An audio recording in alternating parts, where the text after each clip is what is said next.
Welcome to The Debate. Today, we're looking at a pretty fascinating tension in the NBA.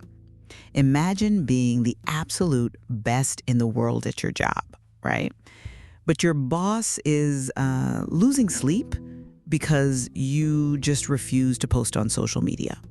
Yeah, that's exactly the crisis we're seeing with Nikola Jokic. He just wants to play basketball and go home. Exactly. And I'll be arguing that his small market loyalty and refusal to play the marketing game actively caps the league's global revenue. Right, and I'll be taking the stance that if a historically dominant player breaks your financial model just by going home after work, it's the league's business model that's fundamentally broken, not the player. Well, let's ground this in the actual broadcast reality. Look at Christmas Day, which is, the league's premier showcase. Oh, absolutely, the biggest day of the regular season. Right. Denver's TV ratings plummeted 42% compared to the Lakers' Celtics window. And he carries a 35% usage rate, right? Meaning over a third of his team's offensive plays ends with the ball in his hands. Sure. Yet, his jersey sales rank below Austin Reaves, a role player in Los Angeles.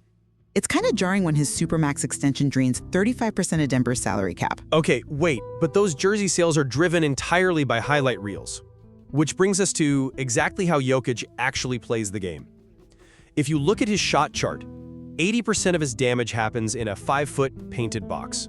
It's very slow. Right, he relies on bruising, slow-motion post-ups. That is highly effective, championship-winning basketball, but, it doesn't move the needle on a vertical video feed. It generates zero viral impression lift.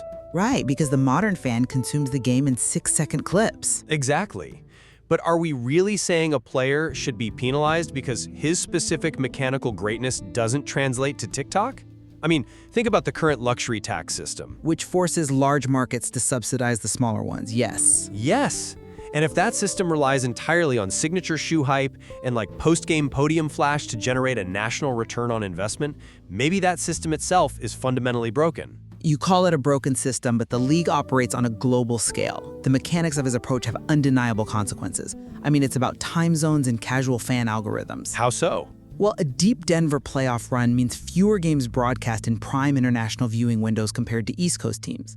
And the lack of off-court drama means zero algorithmic push on those very social platforms. So he doesn't cause drama, and that's a negative? For the bottom line, yes, it is. That's why the league's international media rights growth curve flattens completely every single year Denver makes a deep run. So your solution is just to force him into a bigger market? Economically, yes, absolutely.